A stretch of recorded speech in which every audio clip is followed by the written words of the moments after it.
നമ്മൾ ശ്രദ്ധിച്ചു കാണും ഒരു സ്ത്രീ ഇന്നലെ തുമ്പത്തോരൻ കഴിച്ച് മരിച്ചത്.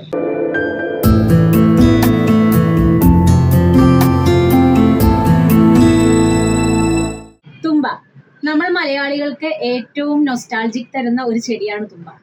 പക്ഷേ ഇന്ന് നമ്മുടെ വാർത്തകളിൽ ഇവൻ ഒരു വില്ലനായിട്ടാണ് കാണുന്നത്. നമ്മൾ ശ്രദ്ധിച്ചു കാണും ഒരു സ്ത്രീ ഇന്നലെ തുമ്പത്തോരൻ കഴിച്ച് മരിച്ചത്. തുമ്പ കാരണമാണോ മരിച്ചത് എന്നത് ഇനിയും പുറത്തു വരേണ്ടിയിരിക്കുന്നു.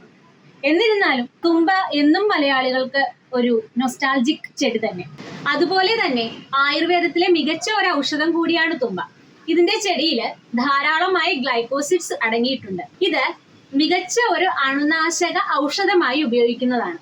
കൂടാതെ വിഷചികിത്സയ്ക്ക് ഏറ്റവും പ്രധാനമായി പറയുന്ന ഒരു ഔഷധമാണ്. പ്രാണികളുടെ ചികിത്സ, പ്രാണികളുടെ വിഷചികിത്സ, തേളിന്റെ വിഷചികിത്സ, ഇതിലെല്ലാം വളരെ പ്രധാനപ്പെട്ട ഒരു സസ്യം കൂടെയാണ്, ഔഷധ സസ്യം കൂടെയാണ് തുമ്പ. ഇതൊരു ഔഷധ ചെടിയാണെങ്കിലും എല്ലാ ഔഷധവും കൃത്യമായ ഡോസേജിൽ കഴിക്കുന്നതാണ് എപ്പോഴും ഉത്തമം. നമ്മുടെ പാടത്തും പറമ്പിലും കാണുന്ന ചെടികളും പച്ചിലകളും എല്ലാം തോരനും ജ്യൂസും ഒക്കെ ആക്കി കഴിക്കുന്ന ഒരു ശീലം ഇന്ന് മലയാളികൾക്കുണ്ട്. പച്ചിലയല്ലേ, ആയുർവേദമല്ലേ, കുഴപ്പമില്ലായിരിക്കും എന്ന മലയാളികളുടെ ചിന്തയാണ് ഇതിന് കാരണം. പക്ഷേ ഒന്ന് ഓർക്കുക, എല്ലാ മരുന്ന് ചെടികളിലും മരുന്നിലും അതിൻ്റെതായ നല്ല ഫലങ്ങളും ദൂഷ്യഫലങ്ങളും ഉണ്ട്.